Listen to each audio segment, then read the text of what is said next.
Hello મિત્રો, નમસ્કાર. NC classes ચેનલમાં તમારું હાર્દિક સ્વાગત છે. મિત્રો, જો તમે અમારી ચેનલમાં નવા હોય, હજી સુધી આપણી એનસી ક્લાસીસ ચેનલને તમે સબસ્ક્રાઈબ ન કરી હોય તો મિત્રો સબસ્ક્રાઈબ કરવાનું ભૂલતા નહીં.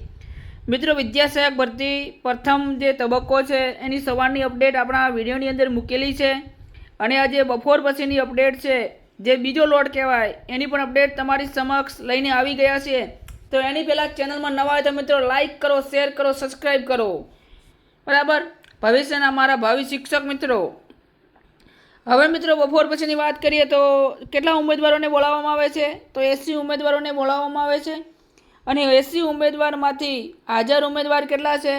તો 47 ઉમેદવાર હાજર છે, અને એની બીજી બાજુ વાત કરીએ તો મિત્રો 33 ઉમેદવારો ગેરહાજર રહે છે.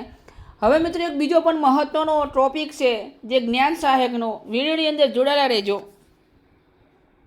મિત્રો, હાલ જનરલ 180 નંબર સુધી પહોંચી ગયું છે. જે જનરલ કેટેગરીના ઉમેદવારો છે જેમનો નંબર 180 સુધી આવી ગયું છે એ પણ ખાસ તકેદારી લે. મિત્રો, એક ખાસ સુનાવણી હતી કે આજે એક જ્ઞાન સહાયકની સુનાવણી હતી, અને ધોરણ 6 ની 8 ની ભરતીની પ્રક્રિયા પણ હતી. હવે જ્ઞાન સહાયક પ્લસ માસ્ટર ડિગ્રી કરી હોય તો માર્ક્સ કાઢવા કે નહીં તે માટે આજે હાઈકોર્ટમાં સુનાવણી હતી. હવે જ્ઞાન સહાયકની વાત કરીએ તો જ્ઞાન સહાયકની અંદર જેના માર્ક્સ ડિગ્રી MA કરી હોય, યાની કે જે માસ્ટર ડિગ્રી જેને કરેલું હશે એના માર્ક્સ ગણતરીમાં લેવા કે નહીં, તો તે માટે આજે હાઈકોર્ટમાં પણ સુનાવણી હતી, અને હાલ ધોરણ 6 થી 8ની પણ પ્રક્રિયા શરૂ છે. મિત્રો, ટૂંક સમયમાં નિર્ણય આવશે કે હાલની પ્રક્રિયા શરૂ રાખવી કે બંધ કરી દેવી, કે જે લોકો હાઈકોર્ટમાં ગયા છે તે લોકોની ભરતી પ્રક્રિયામાં માસ્ટર ડિગ્રીના માર્ક્સ ઉમેરવા દેવા કે નહીં તે માટે કદાચ હાઈકોર્ટ સરકાર હવે જે ઉમેદવારો છે અમુક જે હાઈકોર્ટની અંદર પોતાની અરજી કરી છે કે અમારા જે માર્ક્સ છે એ ગણતરીમાં કેમ નથી લીધા, એનું કારણ શું, એનું તથ્ય મિત્રો શું, તો એના માટે પણ એ હાઈકોર્ટની અંદર ગયા છે. તો એને લગતી આજ જે સુનાવણી હતી તો માર્ક્સ ઉમેરવા દેવામાં આવે નહીં તે માટે કદાચ હાઈકોર્ટને સરકારને 1-2 દિવસનો સમય આપ્યો છે. હાઈકોર્ટે સરકારને 2 દિવસ માટેનો સમય આપ્યો છે. અમને 2 દિવસનો સમય આપો, બરાબર. એ માટે પછી આ કોઈ ઓફિશિયલ ન્યૂઝ નથી, પણ જે આ માહિતી મળી છે એ પ્રમાણે ન્યૂઝ તમારી સમક્ષ લઈને આવ્યા છીએ. તો મિત્રો, 6 થી 8ની અંદર જે પણ મેરિટ છે એને જોવા માટે, અપડેટ મેળવવા માટે અમારી ચેનલની અંદર હર હંમેશને માટે તમે જોડાયેલા રહેજો, અને ચેનલમાં નવા હોય તો લાઇક, શેર અને સબસ્ક્રાઈબ કરવાનું ભૂલતા નહીં. ફરી નેક્સ્ટ વિડીયોમાં મિત્રો મળીશું. જય હિન્દ, જય ભારત. હેલો મિત્રો, નમસ્કાર. એનસી ક્લાસીસ ચેનલમાં તમારું હાર્દિક સ્વાગત છે.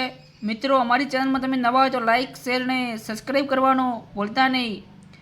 તો મિત્રો, વિદ્યા સહાયક ભરતી ધોરણ 6 થી 8ની જે ભરતી પ્રક્રિયા આજથી શરૂ થઈ છે.